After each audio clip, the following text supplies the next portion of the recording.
What's going on, guys? It's your boy Alec, aka Python Don. We're back with another video, boys. And this one is a little different. We're gonna do another kind of quick talk video. I just want to get you guys up to speed on everything that's going on. I know it's been a minute since I've posted something. So I just want to get you guys kind of a quick update of what I've been going through and just explain some of the timing and everything. And yeah, just where we are with Yoshimitsu. So yeah, here we are, boys. It's almost 5 months since I've posted an actual video, like a real video, on episode 8. I think we're up to right now. So I'm not going to show you everything that's done here, but we're pretty much done. Every part that I could put into this car that I bought on that parts list guide is inside this car. Even the injectors are already installed. You can see the plumbing's been routed. We're all set up. You might even be able to see the turbo kind of sitting under there through the passenger headlight. But yeah, just wanted to get you guys an update on timing and like just everything that's been going on. So I'm back to work. That whole 7-part series that we did together was literally almost like 6 months through summer where I wasn't even working, and I took some time off just to kind of build this and get started on this. And during that timeline, I was able to work kind of consecutively every day, work on the car, come home, do some editing, unloading the footage. Next day, go back into the garage, work on the car, come home, do some editing, and I was able to get you guys these really long form, almost 2-hour videos out, almost once a month at one point. So obviously the timeline has slowed down quite a bit. In the next episode coming up, guys, you're gonna see what I went through with just getting the downpipe and the exhaust and all that fabricated. That alone took 2 or 3 months. It's been a long time to shoot that episode 8, but it's gonna be such an in-depth episode with literally getting everything, all the small stuff, which you don't think it's a lot, but when you're looking at downpipes, you're gonna put the O2 sensor bunks for the AFR gauge. All that matters, and all that small stuff is required to really get everything like dialed in. But so yeah, that's just been it on the timing. I've just been back to work, guys, and I'm trying to edit while working full time, and it's a lot of hours that I work right now. So that's been a little bit of a challenge, but I'm already shooting right now episode 9, tuning episode. So that's gonna be a really fun one, because this is where we're gonna start tuning the vehicle, making power, getting it on the road, and doing some rips. It's gonna be a nice long episode as well. We're gonna get the first half of it done with just the tuning side of it, explaining how to do that, explaining how to connect the software to the car, understand how to log all this data while we're on the road doing pulls and stuff, and slowly making the revisions with the tuner. I'm gonna include you guys in that entire process. And I got a tuner that I'll shout out that we're gonna work together on, I'm currently working together on, to get this bad boy dialed in right. So we're gonna be making some good power, and I wanna kind of bring you guys in through that process. And then when we're kind of finalized with our revisions, we can finally get some nice like GoPro pull shots, and we'll start having some fun with this car finally. It's been almost about a year at this point. In May, it'll be a year that this thing has not been driving on the road. So I'm very eager, let's just say that. But something important that I wanted to bring up to you guys now, since my other videos are already out, there is 2 things we're gonna need to change for anyone watching this build series that wants to follow this. I figured this out, or I discovered this after I began the tuning episode. Because we're not going standalone with this system, we are doing a factory ECU tune. It requires a few things. It doesn't require a few things, but the tuner has recommended a few things that I figured I'd get to you guys now. I'm gonna update the parts list with these 2 new items that we're gonna talk about shortly, but I just wanna get this to you guys now before I even shoot this episode, because it's just gonna help any of you guys who are looking at my videos now and waiting for this next 2 to post. I want to get this information out to you guys sooner than later, because it is important, and I'd hate for you guys to buy the stuff I had in my previous episodes and then it affect you down the line when you watch this new one coming out and you're like, oh shit, I should have just, waited. So I wanted to get that update to you. 2 things that I discovered when working in episode 9 is the fuel pump that I'm running and the AFR gauge that I'm running. Those 2 things I'm going to change today, actually, and this is going to be in episode 9, but I'm going to be working on that today. The fuel pump I'm running was the AEM 340. So we did that in the fuel pump episode. I can't remember what episode was it. I think it's episode 6, where I install an AEM 340 fuel pump. It is officially complete. With aftermarket relay and all that.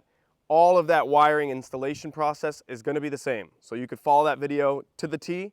The only thing that will be different, the only thing I'm recommending is different, and the only thing that my tuner recommends for you to do is to, instead of installing an AEM 340, which is a pretty powerful fuel pump, you're going to want to install a Deschwerks or a DW200. It's not as powerful as far as pressure that it's going to generate is not as high as the AEM 340s. And the reason why that's important is the fuel pressure regulator that is built into the factory fuel filter that I installed in episode 6 has a limit at which it can modulate fuel pressure. In this scenario with the AEM 340 I have installed, the fuel pressure I'm running is literally at the top range of that fuel pressure regulator's range. So I'm literally giving it full pressure at all times, no matter what. So there's no ability for me to go in there and regulate fuel pressure, or the tuner to regulate fuel pressure.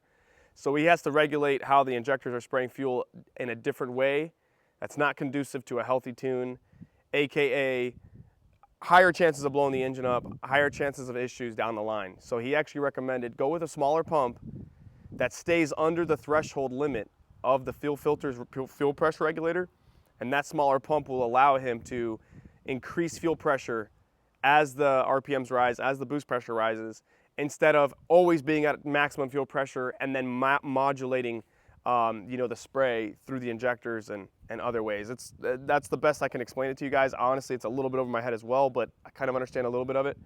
That's more or less how he explained it to me. So in this episode 10, in the tuning episode, I am going to be swapping out the fuel pump with this new Dishworks 200.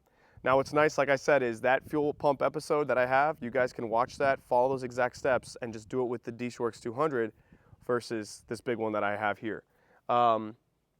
So that is a positive there. You don't have to worry about, and nothing there is going to change. Even the connector style, the harness for the DW200 is the exact same. So I can literally take the connector I have already created and just plug it into the 200, put it in the new clamp, put it back in the car. So that's going to be a quick fix for me, but I figured I'd get it out of the way for you guys, just explain it to you guys now. And then the other thing is the AFR gauge that I have. I have, 2 glow shift gauges. And initially, for those who have been watching since episode 1, you remember that I bought an SCG1 in the very first episode, and I was explaining all my parts on the floor of the garage, and I sold that. I went with a dual glow shift gauge setup in the car, one being the AFR gauge, the other being oil temperature and pressure. Well, that AFR gauge actually is not compatible with all the logging software that a lot of these tuners use. So they have to use the software that's compatible with the ECU software to be able to log when you're doing your pulls on the highway or wherever you're going to do your pulls to get your revisions made. The software that's needed, that AFR gauge needs to communicate in a language that the older software can understand. The glow shift gauge might look pretty and all that, but the language that it uses and the way you communicate to log files and data is not the language that the tuner needs on his software. So I had to buy another AFR gauge, and I went with the tried and true. It's a very popular AFR gauge. It's probably the one I'm going to recommend to you guys to buy as well. It's not the prettiest gauge. The reason why I didn't go with it initially is because I just think it's ugly, and I like aesthetics as well. But in this scenario, we're going to need it, so it is what it is.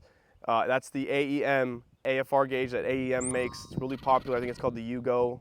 I can't really remember the pronunciation of it, but yeah, got it at FCP Euro. Like I said, I'm going to update the parts list guide with all these links now when this video drops. So if whoever has bought in the parts list already, you're going to get an update with the new file, with the new updated links and stuff. I'm going to install that as well. New AFR gauge. All my wiring is going to be very similar. So all the wiring episode, they're all powered very similarly. They got a switched 12 volt, then you got a ground signal, and that's really it. The rest is communicating with the gauge, and the other is the harness for the sensor. So it is pretty straightforward. I'm going to swap that out as well in this episode. But those are 2 big things I wanted to get over to you guys.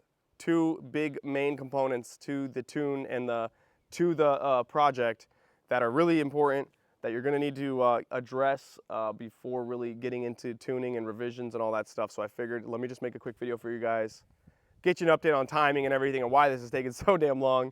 And also get you with some good information on those 2 things that I've found since I've been working on episode 9. So that's really it for that. I have a whole host of crazy fun stuff under this hood right now that I can't show you guys because that's coming up very soon in episode 8.